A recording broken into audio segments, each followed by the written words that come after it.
அப்போ இந்த இடக்கை பிள்ளையார் தான் நம்மட அந்த குடும்பத்தில் இருக்கிற கஷ்டங்கள் தோஷங்கள் நம்மட இருக்கிற அந்த கஷ்டங்கள் எல்லாம் நீக்கி விடுதலையாக்கி விடுற இந்த இடக்கை பிள்ளையார்.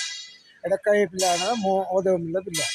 அப்போ இந்த பிள்ளையார்கிட்ட நல்லா மண்டாடு தான் வழக்கை பிள்ளையார்கிட்ட போகணும். அதான் வழக்கை பிள்ளையார்கிட்ட கும்பம் இருக்குது. கும்பத்தில் தண்ணியும் பற்றும், தேங்காயில் தண்ணியும் பற்றும்.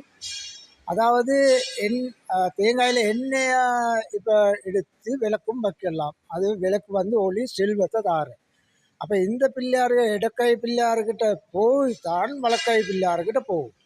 அப்போ இவர் அந்த தோஷங்கள் எல்லாம் நீக்கி விடுதலையாகி விட்ட திருப்பாடு தான் இந்த செல்வத்தை நாங்கள் தேடி போகிறோன்னு சொன்னால் வழக்கை பிள்ளையார்கிட்ட போகணும். அப்போ தான் உங்களுக்கு அந்த தோஷங்கள் இல்லாமல் நல்ல நல்ல செல்வாக்காக வாழலாம். இதுதான்